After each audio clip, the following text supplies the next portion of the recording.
tardes, gracias a los valientes que aguantan. Voy a quitarme esto porque guardamos las distancias.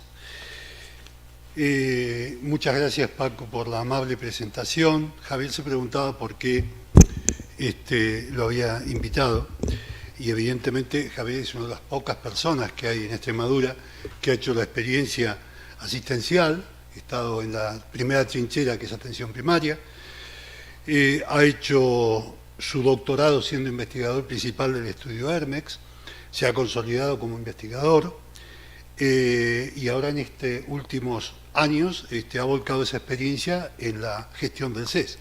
Yo creo que ver lo que son los procesos asistenciales integrados como principio intelectual, huelgan las palabras. En el momento que el CES empiece a capitalizar la experiencia de la gente con conocimiento, pues estos procesos van a estar disponibles en otras áreas. El problema que después quizá podamos conversar es que esto lo tienen que hacer médicos que tienen una presión asistencial brutal y donde el propio Ceciliano, que hoy le agradezco las palabras que dijo, aceptó esta asfixia asistencial que tiene el sistema, que debe atender, porque su principal fin es atender a los pacientes, pero el problema es que hay que atenderlos con eficacia, y para atenderlos con eficacia y con todas las posibilidades que merecen, hace falta un tiempo y un espacio, el cual hay que cuestionarse ahora. Justamente desde aquí parte un poco esta presentación. Yo creo que cada vez se va haciendo más cierto, o que cada vez más se va interiorizando la frase de este hombre, ¿no?, de que todos somos muy ignorantes, lo que ocurre es que no todos ignoramos las mismas cosas. Yo veo que cada vez hay más gente que se va dando cuenta que no es el centro del mundo y que en la mesa caben todos y además hacen falta todos. Tomamos el tema de fragilidad, que es un tema que se viene hablando desde los años 50, es decir, ya ha cumplido ya 70 años, ya también es frágil el tema. Y sin embargo, ha cobrado cierto escenario en los últimos años en lo que es la práctica clínica diaria. El consenso, que es del año 2013, lo define de esta manera, como un estado de vulnerabilidad de la persona frente a factores estresantes, tanto endógenos como exógenos, que se relaciona con resultados negativos de salud como deterioro funcional, dependencia, institucionalización, hospitalización, morbimortalidad y mayor coste sanitario. Siempre los médicos, como esta es una profesión humanista, tendemos a poner en el último lugar el coste, y yo seguiré ese principio. Pero el problema es que los que gestionan lo ponen en primer lugar porque sin recursos no pueden gestionar. Y los recursos son finitos. Entonces ahí empezamos en uno de los graves problemas que estamos enfrentando actualmente, no solamente en Extremadura, sino en el mundo. La fragilidad se debe efectivamente al agotamiento de mecanismos compensadores, no solo incluye factores biológicos o físicos, esto parece mentira que tengamos que decirlo en el siglo XXI, sino también factores psicológicos y sociales, es decir, somos seres humanos. Y ha dejado de ser sinónimo de discapacidad porque, vaya noticia, puede ser reversible. Una señora que se llamaba Linda Frey describió esto ya hace 20 años, que hay un fenotipo de fragilidad y que surge de la observación, es decir, de lo más viejo del principio de Descartes, de la observación. Una pérdida involuntaria de peso, debilidad muscular, velocidad de marcha lenta, sensación de cansancio y sedentarismo. Con estas 5 cosas que se determinan en un ratito en una consulta, con muy pocos aparatos, resulta que se puede definir que hay personas robustas, prefrágiles cuando tienen 1 o 2 criterios y frágiles cuando tienen más de 3 criterios. ¿Pero esto qué significa? Pues significa que es un excelente predictor funcional y vital. Funcional, que tiene que ver con la calidad de vida, que esto le importa al individuo, no tanto al sistema, y vital, que tiene que ver con la vida o la muerte. Y a esto, por supuesto, se agrega que tiene un uso de recursos sanitarios y sociales enormes, como recién nos acaba de mostrar Javier. Conceptualmente es un concepto que ha venido para quedarse. ¿Por qué? Porque tenemos que acostumbrarnos que la vejez es la segunda etapa más larga de la vida. No lo es la juventud, es la vejez. Entonces significa que si no prestamos atención a esto, a una clase que peyorativamente se la coloca como clase que no produce y gasta, será cada vez mayor. Y como hemos dejado los principios espartanos de tirar a los deficientes por los barrancos, tendremos que enfrentar esto con toda la seriedad, y disculpen mi ironía, que merece esta población, porque por esta edad pasaremos todos, salvo lo que no llegue. Deberemos ser capaces de identificar. ¿Cómo identificamos a los pacientes frágiles si no sabemos quiénes son? ¿Cuáles son los criterios que hay que tener en cuenta? ¿Cuáles son los test que hay que usar para evaluarlos? Tenemos que poner en marcha intervenciones que traten, revierten y prevengan la fragilidad y todos los eventos que esto genera. Y hay una serie de preguntas que nosotros, cuando nos metimos en este tema, claro, hacemos investigación, empezamos a escribir un protocolo para presentar, nos hacemos preguntas: ¿cuál es la prevalencia de la fragilidad? Claro, depende de la edad, del país, del lugar, quién la tomó, qué test se usó, en qué patologías, porque la fragilidad afecta a cualquier patología, no es un tema de una especialidad. Afecta a todos los médicos que vemos pacientes crónicos, por lo menos para que los identifiquemos y los mandemos a los que saben tratar la fragilidad. Pero alguien tiene que empezar identificándolos. ¿Qué test hay que usar? Hay cientos de test. ¿Qué necesidades genera? Si no le preguntamos al paciente, que es lo que mostraba Javier, ¿cómo sabemos qué necesidades tiene el paciente? ¿Son satisfechas esas necesidades? ¿Quién lo contesta esto, el médico o el paciente? ¿Cómo afecta la calidad de vida de quien la padece? Y una pregunta: ¿cómo afecta la calidad de vida del que lo rodea al paciente frágil? ¿El sistema puede responder estas preguntas? ¿Qué coste genera?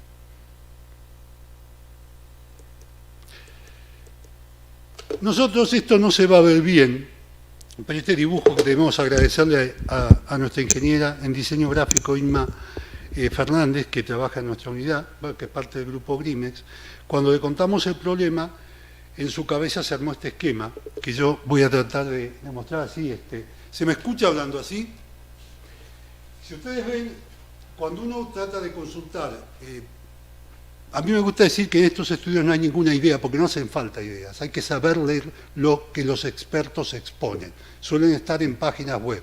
En este caso, la Unión Europea está muy preocupada y el challenge social que se plantea es justamente cómo sostiene al sistema asegurando calidad de vida al ciudadano. Por eso en el centro verán ustedes la parte que dice el bienestar, el well-being y los costes. Hacia vuestra izquierda van a ver el principal problema que ven, o la realidad más que problema, que es el envejecimiento. Con el envejecimiento vienen las enfermedades crónicas, muchas de ellas, como bien dijo Paco, que no tienen solución. Acá no hay espectacularidad, pero hay mucho gasto, y a veces mucho gasto innecesario, sobre todo en fármacos. Y esto genera, por un lado, readmisión, que es lo que más gasta el sistema. Y, por supuesto, tratamientos, que no son solamente pastillas, que hemos visto que Adrián nos mostró que ha aumentado el 50% los cientos de millones de euros que se gastan en los últimos años. Si esto no llama la atención, la preocupación y la investigación, francamente es para hacérselo ver. Y además genera, por supuesto, otros gastos, que son ya de aparatos, ¿no? Marcapasos, desfibriladores, prótesis vasculares, valvulares, procedimientos de todo tipo, diálisis.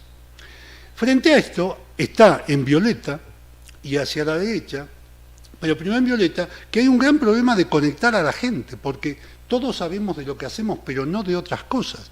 Y no terminamos de entenderlo esto, que tenemos que trabajar en grupo, en equipo, y que no hay ninguno más alto que otro.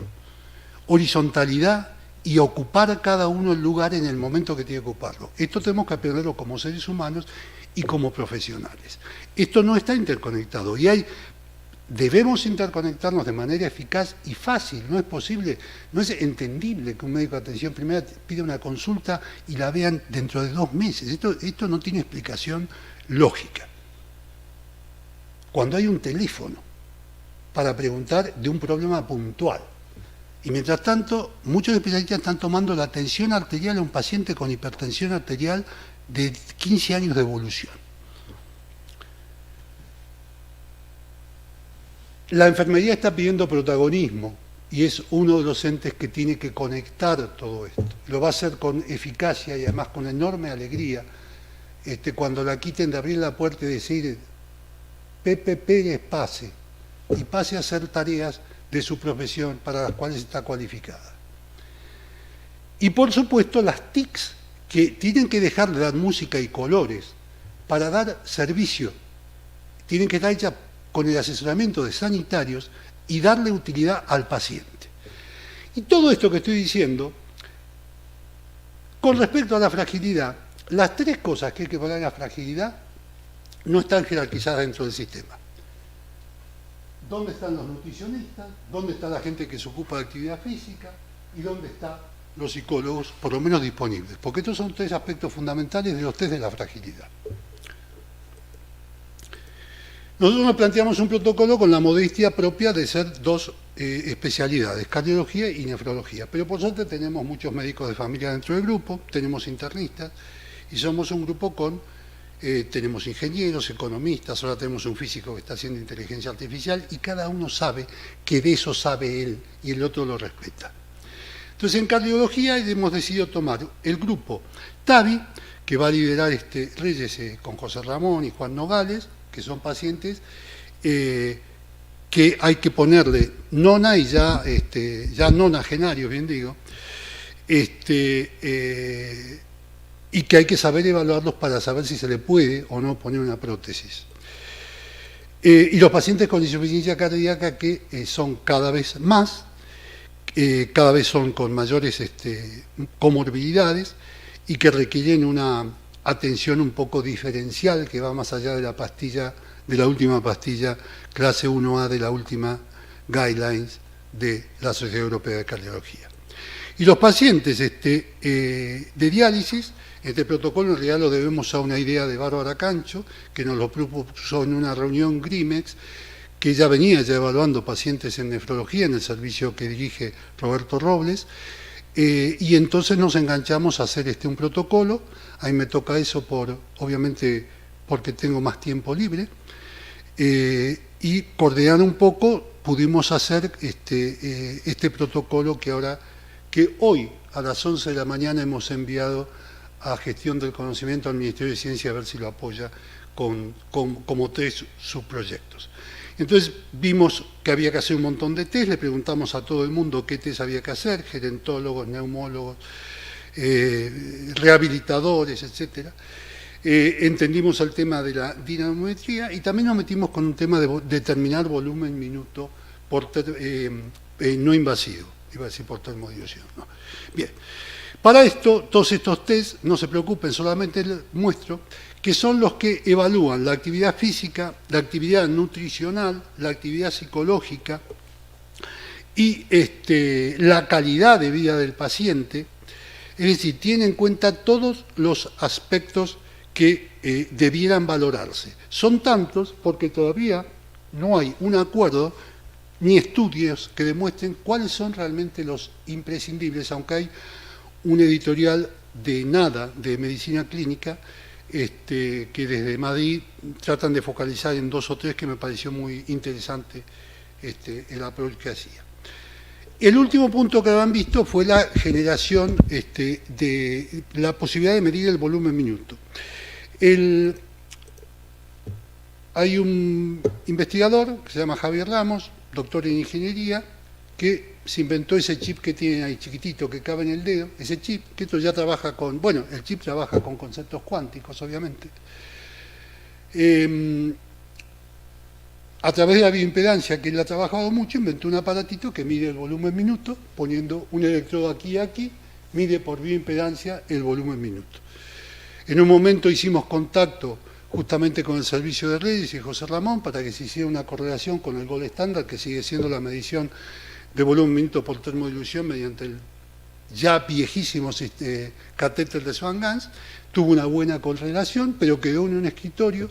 Dentro del CES no tuvo esto el apoyo que yo creo que tienen que tener estos procesos de innovación, ganó premios en Europa, etcétera, etcétera. Pues está en un cajón.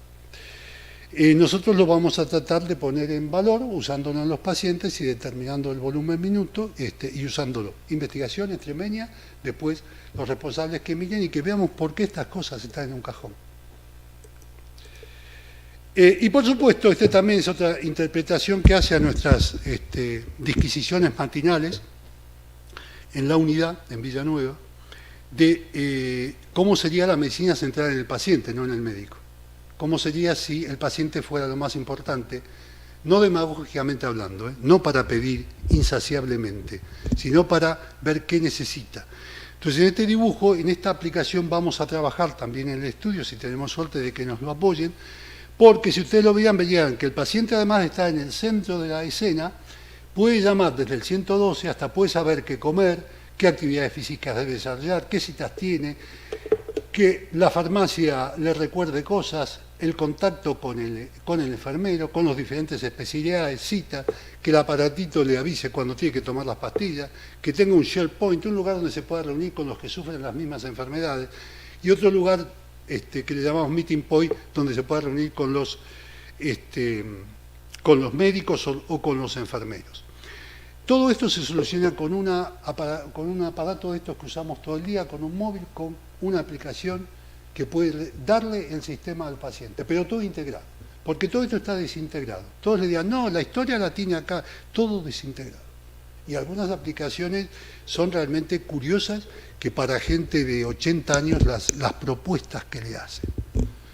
Bien, este es el plan que hicimos de 3 años, aquí solamente se ve que hay un periodo previo para realizar las cosas, la historia electrónica y las cositas que tenemos que hacer, 1 año de ver pacientes, 1 año de ver cómo han ido, de seguimiento, y después un tiempo de análisis y demás. Es la hoja GAN que todos conocemos. ¿Qué esperamos del FI? Ya voy terminando. Del FI esperamos generar redes de investigación. Esperamos generar conocimiento. Esperamos proponer cambios. Pero a partir de acá, esperamos ser escuchados y tenidos en cuenta. Esperamos estar incluidos en la estructura del sistema. No puede ser, y vuelvo a agradecer las palabras de Ceciliano, que todo esto, los que trabajamos en asistencia, lo hagamos en nuestro tiempo libre y gratis. No puede ser. ¿Qué conocimientos puede dar los resultados de la investigación? Pues al sistema público, tanto a los gestores como al personal. Hoy hablaba, sin usar la palabra de pertenencia, Javier. El personal tiene que saber lo que se está haciendo. El personal tiene que ponerse la camiseta del CES. No puede ser que frente al CES parece que fuera un ejército de enemigos del sistema. Si la gente se entera de lo que se hace, si hay newsletter de las cosas que pasan, de las preocupaciones que tiene el sistema, si se comparten las cosas, si se horizontalizan lo que está pasando, yo creo que puede mejorar todo muchísimo. Y con respecto a la población, integrar a la gente, que sepa que el sistema de salud es un sistema de todos y que como tal lo tenemos que cuidar. La ciencia ciudadana es un buen intento que hay a nivel mundial de que el paciente participe de otra manera, que deje de ser el paciente de la cama 4 y tenga nombre y apellido. Y acá, que ya vamos terminando de verdad, los datos, yo quisiera que a través del estudio nosotros podamos extender esto a lo que pasa dentro del sistema con los datos. Que podamos mostrar para qué recogemos datos. Porque queremos saber además quién los utiliza y cómo, si existe una unidad de análisis de datos, si están disponibles esos datos, dónde se publican esos datos, dónde se evalúan los resultados. Porque hace falta la necesidad de un foro permanente dentro de la comunidad para discutir, por ejemplo, 2 años después de instaurados los procesos asistenciales integrados, si se están aplicando y si sirven. Va a haber con estos beneficios económicos, no tengo ninguna duda, porque van a disminuir el gasto farmacológico. Yo quisiera que alguien averiguara la cantidad de gente que toma estatinas que no tiene indicación de tomar estatinas solamente. Digo estatinas por decir una droga, puede ser otras mucho más seriamente. Los reingresos hospitalarios siguen aumentando. Sí, tenemos que fijarle una mirada a esto, pero muy seria y muy profunda. Y va a ahorrar mucho dinero si generamos una red de que hay muchos pacientes que están en hospitales que podrían estar en su casa, con asistencia en casa. Por ejemplo, si usaran una balanza a los pacientes con insuficiencia cardíaca, 15 días antes de ingresarse, alguien les hubiera aumentado el diurético y no se ingresarían ya con 10 kilos de sobrepeso porque no supieron cambiar la vía de administración o el diurético. Y con una balanza al pesarse todos los lunes, si ha aumentado más de 3 kilos, sin haber aumentado la ingesta, ya está reteniendo líquido. Parece mentira tener que decir estas cosas en el siglo XXI. Y por supuesto, el uso de TICs, que las TICs entren al sistema no para escuchar música, sino para lo que tiene que estar en el sistema sanitario, para dar un servicio sanitario a la población. Los beneficios sociales en salud, mejorar conocimiento de población en salud y enfermedad, mejorar autocontrol, mejorar calidad de vida, tratar de lograr un feedback entre la población sana y enferma, tratar de que la ciencia ciudadana debe a un desarrollo de un proceso más participativo de la población, que la gente entienda que la enfermedad es un problema del individuo, no del médico. El médico está 5 minutos 2 veces por año, él está 24 horas, el paciente, por día con su propia enfermedad. Sin embargo, vive pendiente de sus 5 minutos que va a ver al médico 2 veces por año. Incrementar la cultura en la investigación. Hablar estas cosas con la gente, que se enoje, puede ser muy útil.